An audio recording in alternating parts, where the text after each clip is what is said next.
Salutations les rôlistes, bienvenue les maîtres de jeu à D&D 5ème édition. Aujourd'hui une petite vidéo très courte, j'ai vraiment très à cœur de vous parler de ce supplément, le Minsc and Boo's Journal of Villainy.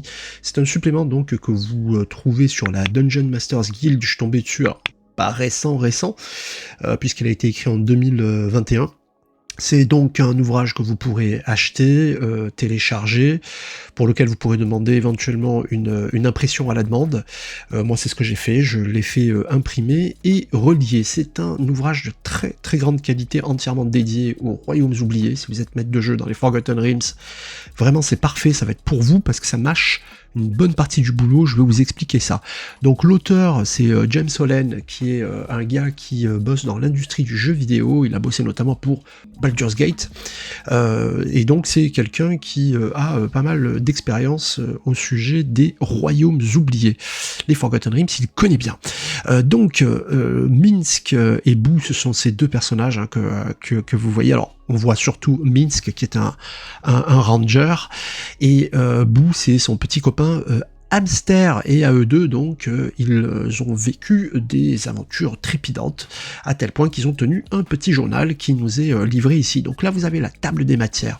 Alors en fait il est parti d'un constat très simple. James Holland est parti du principe que toute bonne aventure en fait est basée sur trois ingrédients essentiels qui sont pour les personnages principaux donc une cité de départ, une organisation en fait, une organisation de mécènes qui lie les aventuriers et leur donne un objectif commun, et des méchants, bien entendu. Donc il propose ce livre de 155 pages, et qui va fournir en fait tous ces éléments. Déjà là il propose donc 4 cités qui sont plus ou moins connues. Ça part de Baldur's Gate avec une description complète, plan à l'appui, qui est encore plus complète que celle qu'on peut trouver dans la campagne, Baldur's Gate Descente en Averne, qui est vraiment très très très bien faite, et jusqu'à donc des cités moins connues comme par exemple Ustnata, qui est une cité qui se trouve donc dans l'Underdark, dans l'Outre-Terre, une cité que les aventuriers pourront explorer si vous faites des scénarios qui se passent dans l'Outre-Terre, donc une cité, un petit peu une sorte d'avant-poste commercial,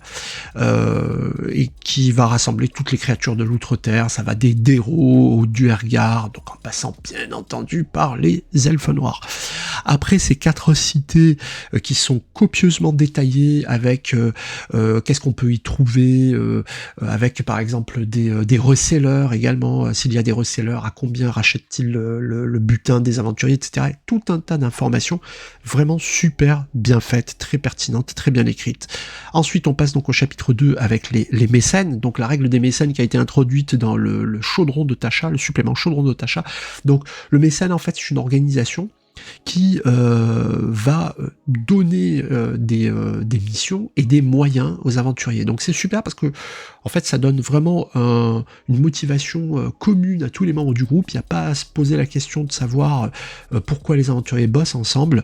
L'organisation du mécène en fait, du patron, va donner toutes ces informations. Elle va donner également des moyens et des PNJ, puisque pour chaque organisation de mécène, eh bien vous avez 2 PNJ qui sont décrits dans le détail avec leurs caractéristiques. Alors il propose 10 organisations de mécènes, ça va de Château Suif, Candlekeep, en passant par la Adventurers Guild, qui est une sorte d'organisation un petit peu fourre-tout, d'aventuriers un peu à la Pathfinder, l'organisation de la Pathfinder Society, du jeu de rôle éponyme, jusqu'à l'enclave d'Émeraude, le Point Enflammé, les Ménestrels. Je suis super content de retrouver les Ménestrels, les Harpers, avec deux PNJ là aussi qui sont décrits, et les chevaliers de Bahamut, Bahamut étant la divinité des dragons métalliques, des dragons du bien, et dont sont issus Minsc et Boo. Voilà, donc si vous voulez avoir les caractéristiques de Minsc et Boo, vous allez les trouver dans ce supplément. Le cercle du corbeau, l'organisation tentaculaire des Shadow Thieves, voleurs de l'ombre, qui est une des organisations criminelles les plus étendues des royaumes oubliés. Au-delà de ça, on a donc un chapitre 3 qui nous propose pas moins de 6 grands méchants. Ça va de Baal Zébul, Baal, Cryonax, Méphistophélès, donc on a de l'archidiable, du prince démon, enfin c'est vraiment très très bien fait.